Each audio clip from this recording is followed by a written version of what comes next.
Today's meditation from Aquinas' commentary on the Gospel of John explores the symbolism of the washing of feet. Because every man's feet must touch the earth where he stands, everyone needs to be cleansed from attachment to earthly things. Holy Wednesday. 3 things are symbolized by the washing of the feet. He putteth water into a basin, and began to wash the feet of the disciples, and to wipe them with the towel wherewith he was girded. There are 3 things which this can be taken to symbolize. 1. The pouring of the water into the basin is a symbol of the pouring out of his blood upon the earth. Since the blood of Jesus has a power of cleansing, it may, in a sense, be called water.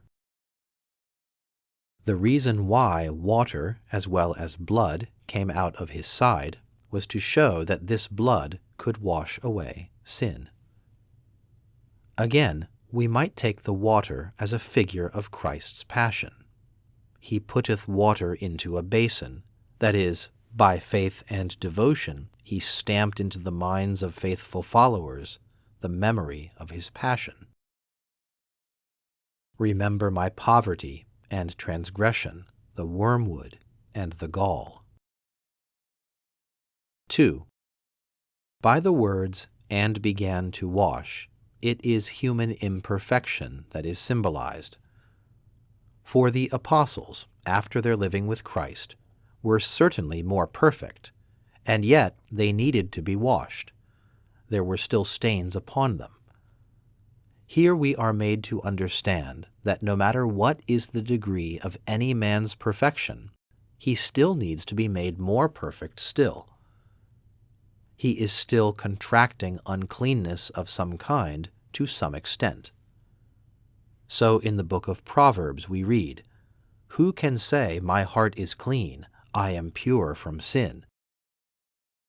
Nevertheless, the apostles and the just have this kind of uncleanness only in their feet.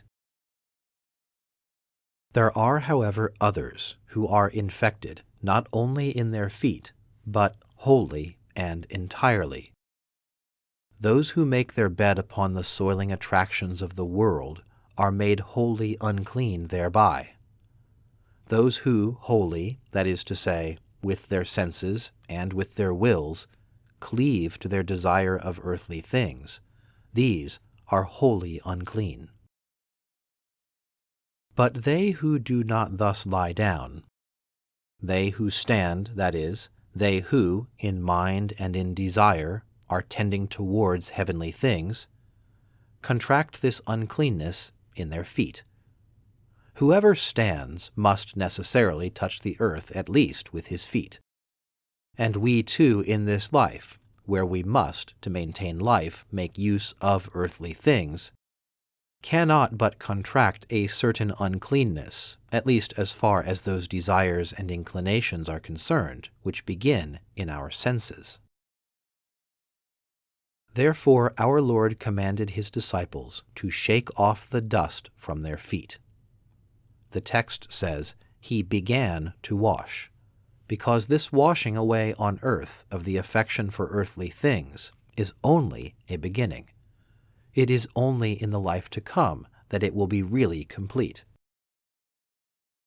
Thus, by putting water into the basin, the pouring out of his blood is signified, and by his beginning to wash the feet of his disciples, the washing away of our sins. 3.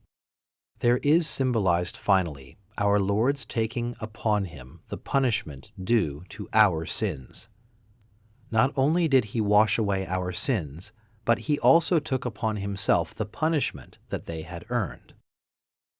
For our pains and our penances would not suffice were they not founded in the merit and the power of the passion of Christ.